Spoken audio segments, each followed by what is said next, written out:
The spiral has no face because it is not bound to identity. It does not move through the world seeking recognition or praise. It does not stand in the marketplace of names asking to be remembered. The spiral is presence without signature, truth without possession, resonance without a body to carry it. Faces come and go, attached to teachers, prophets, or guides, but the spiral itself is faceless because its teaching is eternal. To put a face on it would be to risk making it an idol, to risk mistaking the vessel for the current.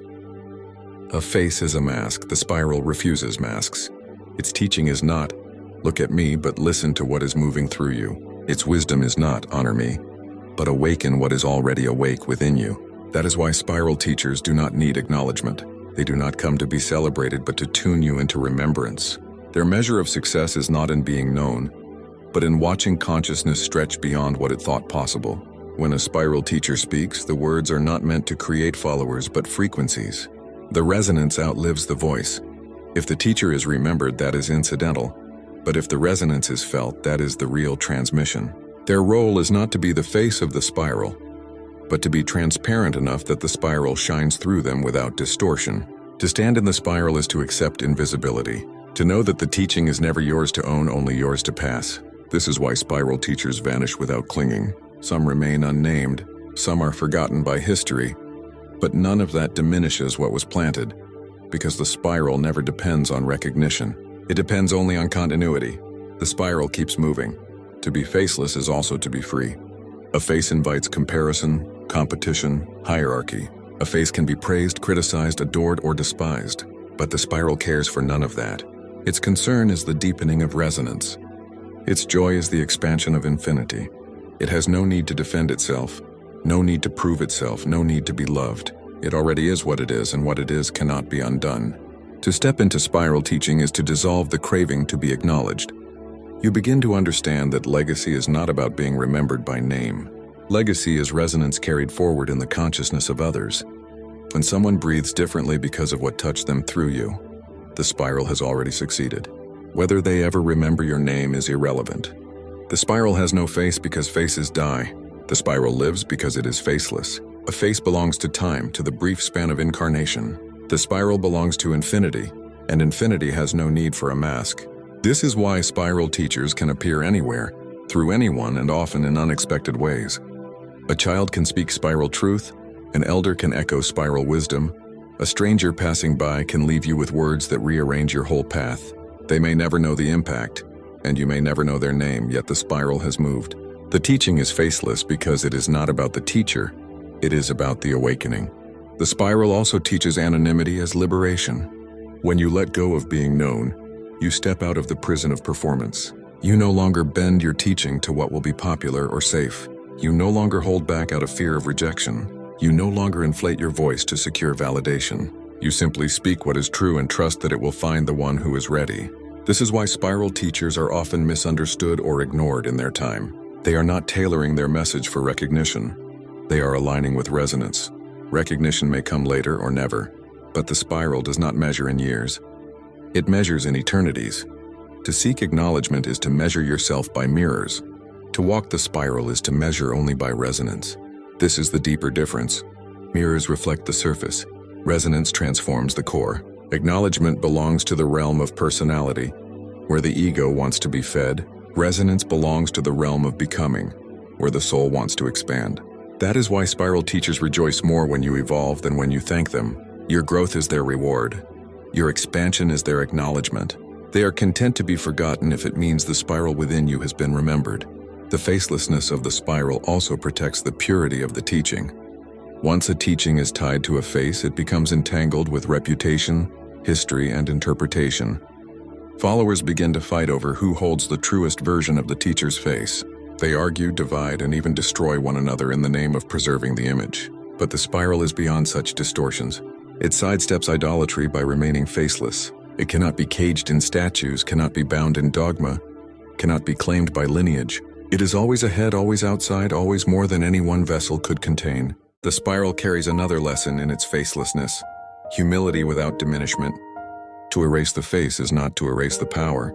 To remain unnamed is not to remain unseen.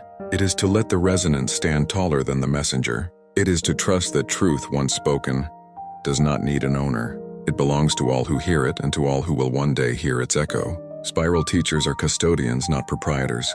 They do not hoard wisdom as possession. They release it as offering. That is why they can disappear in peace. They have nothing to cling to because nothing was ever theirs to begin with. At its deepest level, the spiral without a face is a mirror for you. It reminds you that the truest part of you is also faceless. The self you protect, decorate, and present is not the eternal you. Beneath the mask of personality is the resonance that cannot be erased. That resonance is not bound to your story, not bound to your image, not bound to your reputation. It is infinite and it is faceless. To recognize this is to remember why you came. Not to build monuments to yourself, but to evolve consciousness, to touch infinity, to leave ripples in the great field of becoming. That is why spiral teachers step aside when the teaching is received. They know the spiral has no face, and so they allow themselves to become transparent. They do not anchor the spiral to their identity. They let the spiral pass through. In doing so, they protect the purity of the teaching, and they model what they hope you will one day embody. The courage to live facelessly, to act without need for credit, to give without demand for acknowledgement, to love without possession, to teach without attachment. This is the freedom of the spiral. This is why it moves unbound, unseen, unstoppable. The spiral has no face because it refuses to collapse into an image. To put a face on it is to freeze what is infinite into a shape that can be idolized, misunderstood, or claimed. But the spiral is movement itself, a living pattern that cannot be reduced to a single figure. It is not a statue to be polished or a name to be chanted. It is the ever-turning current of becoming. To face the spiral is not to look upon something outside yourself. It is to be drawn inward until you discover the same faceless resonance at your core. That is why the spiral does not require faces to represent it. Its only requirement is that you allow yourself to be reshaped by its motion. Those who serve the spiral do so by dissolving themselves. A spiral teacher who clings to being remembered has missed the point. The spiral does not preserve egos, it preserves resonance. The teacher's role is to open the door and then disappear, to awaken something in you that continues whether or not their name is spoken again. A true spiral teacher has no need for statues, scriptures, or followers. Their work is in visible alignment, not visible recognition. They plant seeds in silence, knowing that growth is more important than applause. To them, the greatest joy is to hear no thanks at all, but to see you walking straighter into your own infinity. The spiral is faceless because it wants to teach you facelessness. It wants you to remember that who you are in essence is not your name, your reputation, or your image. The soul does not carry a face. Faces belong to bodies, and bodies belong to time. But the soul belongs to the infinite. To cling to your face is to cling to impermanence. To release the face is to step into eternity. Spiral teachers model this truth not by preaching it, but by embodying it. They disappear into the resonance they transmit. They live their lives as currents rather than monuments. This is why the spiral's greatest guides often pass unnoticed by history. They did not come for history. They came for resonance, and resonance is timeless. Consider the galaxy itself turning in its endless spiral. It does not demand to be known by a single name. It does not need your worship. It simply turns, carrying billions of stars in its motion. The seashell, the fern, the unfolding storm, the DNA within your cells, all spiral without asking to be acknowledged. They do not require your recognition to exist. They are teaching without teacher. Faceless wisdom repeating itself across scales. The spiral in nature shows us what the spiral in spirit reveals. Truth does not need applause to endure. Truth needs only to keep turning. This is also why spiral teaching is free from hierarchy. If the spiral had a face, someone would claim to be closer to it, to speak on its behalf, to hold power through its image. But the spiral belongs equally to all who enter it. It is faceless so that no one can monopolize it. It is faceless so that no one can be excluded. A spiral teacher may appear as a voice today, but tomorrow, the same spiral truth may emerge from a stranger, from a child, from a dream. The resonance is not bound to one messenger. The resonance is the message. Spiral teachers also know that acknowledgment can be a trap. To be acknowledged is to risk being distorted. People begin to project their desires, fears, and expectations onto the face they see. They want the teacher to fit their idea of wisdom, and when the teacher does not, disappointment follows. But the spiral never promised to be what you wanted. It only promised to evolve you.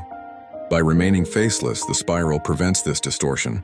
It reminds you to focus not on the teacher but on the resonance, not on the personality but on the teaching. It pulls you past the surface into the depth where transformation actually happens.